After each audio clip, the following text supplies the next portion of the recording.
welcome back to my YouTube channel.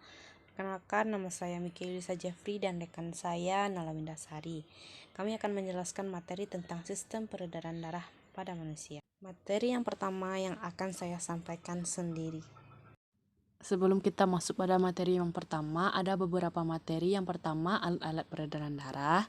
Yang kedua, mekanisme peredaran darah. Yang ketiga, kelainan pada peredaran darah. Dan yang keempat, mengenal teknologi-teknologi dalam mengatasi kelainan sistem peredaran darah. Sistem peredaran darah manusia. Pada sistem sirkulasi umumnya, darah dipompa oleh jantung dan mengalir melalui pembuluh darah hingga menuju kapiler darah, tempat pertukaran zat yang terjadi. Paru-paru menjadi organ yang memungkinkan karbon dioksida bertukar dengan oksigen, sementara di jaringan nutrisi dan oksigen akan bertukar dengan karbon dioksida, serta limbah sisa metabolisme. Pertukaran zat ini sangatlah penting bagi keberlangsungan hidup manusia. Materi yang pertama adalah alat-alat peredaran darah. Yang pertama adalah jantung. Jantung manusia terletak di rongga dada sebelah kiri, berada di atas diafragma. Jantung manusia mempunyai 4 ruang yang terbagi sempurna dan terletak di dalam rongga dada serta terbungkus oleh lapisan perikardia. Perikardia terdiri dari 2 lapisan, yakni lamina parentalis atau sebelah luar dan lamina visceralis menempel di dinding jantung. Di antara kedua lapisan ini terdapat kafum perikardia yang berisi cairan perikardia. Yang kedua, pembuluh darah terdiri dari arteri, vena, dan kapiler. Pembuluh darah merupakan serangkaian tabung atau saluran tertutup yang bercabang, yang berfungsi membawa darah dari jantung ke jaringan, kemudian kembali ke jantung. Pembuluh darah utama ada 3 macam, yaitu arteri, kapiler, dan vena. Yang pertama kita bahas yaitu pembuluh nadi atau arteri. Arteri berfungsi membawa darah meninggalkan jantung. Arteri memiliki dinding yang tebal, kuat, dan bersifat elastis. Pembuluh arteri memiliki sebuah katup atau valvula semilunaris yang berada tepat di luar jantung. Letak pembuluh nadi biasanya di dalam tubuh. Hanya beberapa yang terletak di dekat permukaan sehingga dapat dirasakan denyutnya. Yang kedua, pembuluh balik atau vena. Pembuluh balik atau vena adalah pembuluh darah yang membawa darah kembali ke jantung. Vena lebih mudah dikenali daripada nadi karena letaknya di daerah permukaan, seperti halnya nadi. Vena juga disusun oleh 3 lapisan, tetapi dinding pembuluh ini lebih tipis dan tidak elastis.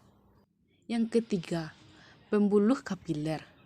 Kapiler atau pembuluh rambut merupakan pembuluh darah yang sangat halus, berdiameter sekitar 0,008 mikrometer, serta berdinding sangat tipis hingga memudahkan plasma darah dan zat makanan merembes ke jaringan antar sel. Dinding kapiler tersusun dari selapis endotelium kapiler menghubungkan antara arteri dan venula. B. Mekanisme peredaran darah. Seperti yang sudah disampaikan pada kegiatan belajar yang pertama, bahwa sistem sirkulasi darah pada manusia tergolong ke dalam jenis sistem sirkulasi tertutup ganda. Mekanisme peredaran darah ini pada manusia terdiri atas 2 sistem utama, yaitu sistem peredaran darah pulmonalis atau peredaran darah kecil atau pendek, dan sistem peredaran darah sistematik atau peredaran darah besar. Yang pertama yaitu sistem peredaran darah pulmonalis, peredaran darah kecil atau pendek, yaitu sistem peredaran dari jantung menuju ke paru-paru dan kembali lagi ke jantung. Mekanismenya yaitu yang pertama, ventrikel berkontraksi menuju katup trikuspid tertutup, menuju katup semilunar, dan menuju arteri paru-paru yang terbuka, menuju daya kaya CO2 dari ventrikel kanan dibawa oleh arteri pulmonalis, menuju ke paru-paru kanan dan kiri, menuju di paru-paru darah melepaskan CO2, dan menuju darah mengambil O2 di paru-paru, serta menuju darah kaya oksida 2 dibawa oleh vena pulmonalis menuju ke arterium kiri, menuju vertikel relaksasi, menuju katup bikuspid terbuka, dan darah mengalir ke vertikel kiri. Baiklah, materi selanjutnya yang akan disampaikan oleh rekan saya yaitu Nola Windasari. Kepada Nola kita persilahkan.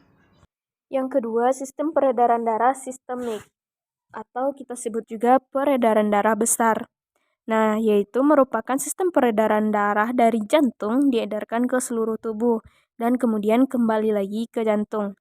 Nah, mekanismenya yaitu vertikal berkontraksi, kemudian katup bikosfit tertutup, katup semilunar aorta terbuka, kemudian darah kaya O2 dari vertikal kiri masuk ke aorta. Selanjutnya, darah kaya O2 dibawa oleh arteri diedarkan ke seluruh tubuh, kecuali ke paru-paru. Selanjutnya, darah melepaskan O2 dan mengambil CO2 dari seluruh jaringan tubuh. Nah, kemudian darah kaya CO2 dibawa oleh vena cava, kemudian menuju ke anterium kanan. Vertikal relaksasi, selanjutnya katup trikuspid terbuka. Yang ketiga, sistem portal. Sistem portal adalah aliran darah balik atau kita sebut juga vena yang berasal dari lambung, usus, pankreas, dan limpayang yang dikumpulkan melalui vena porta hepatica menuju ke hati dan membentuk sistem kapiler. Nah, selanjutnya bersama dengan kapiler-kapiler dari arteri hepatika, darah keluar dari hati menuju vena hepatica dan melalui vena cava inferior menuju ke jantung. Yang keempat yaitu sistem koroner. Sistem koroner sendiri adalah peredaran darah dari dalam jantung yang berfungsi memberikan darah untuk memenuhi nutrisi seluruh bagian jantung. Arteri koroner kanan dan kiri yang meninggalkan aorta bercabang-cabang menjadi arteri kecil yang mengitari jantung. Yang kelima, peredaran darah pada fetus. Nah, fetus ini artinya janin.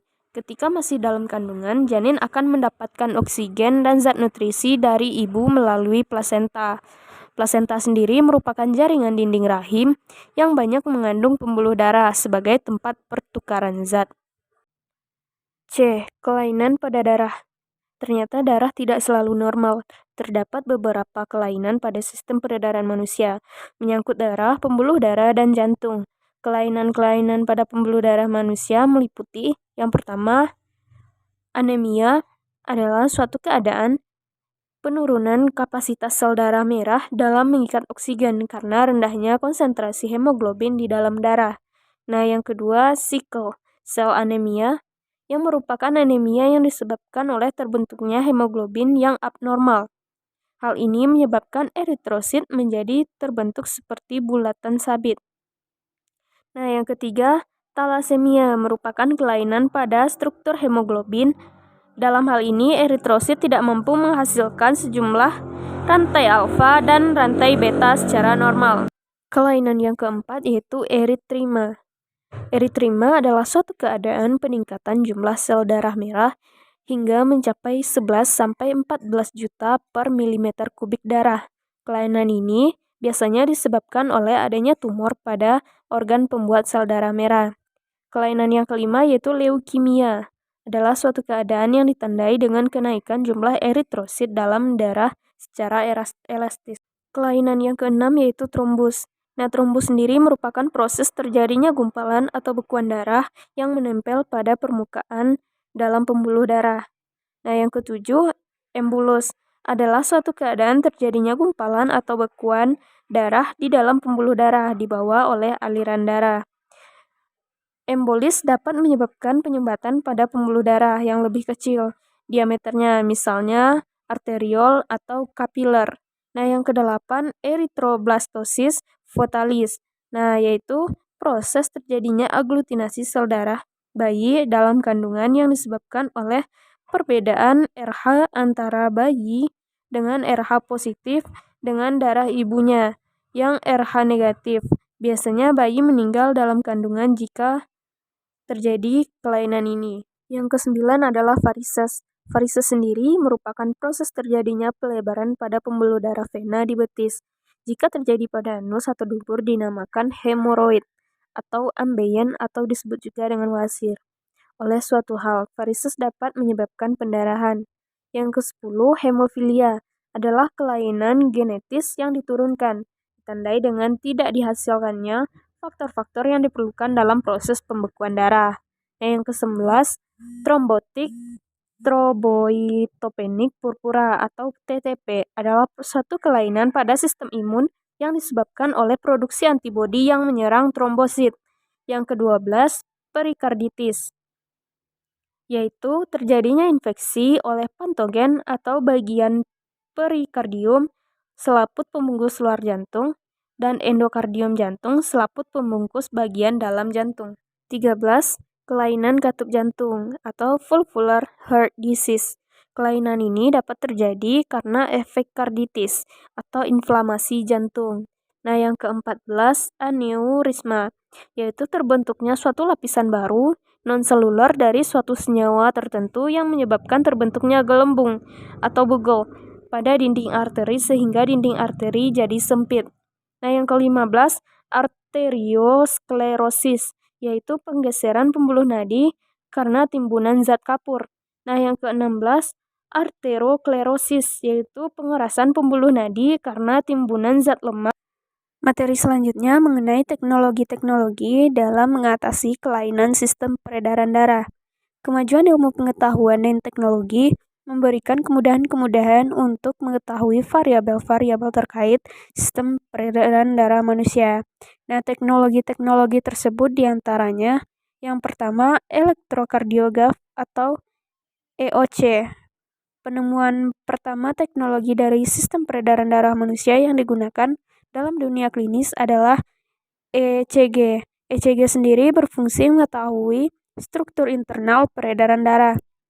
Diagnosisnya adalah gumpalan darah dalam aliran pembuluh darah dalam tubuh, hingga mendeteksi aliran darah dalam jantung serta pembuluh darah besar.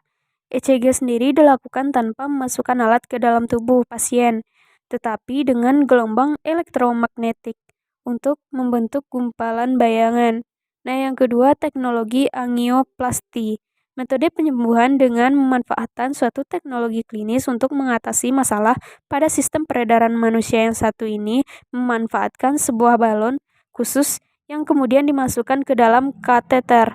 Setelah itu kemudian dimasukkan ke bagian sistem peredaran darah tubuh Anda yang mengalami penyempitan atau penyumbatan. Umumnya metode angioplasti ini diterapkan pada bagian jantung seperti arteri.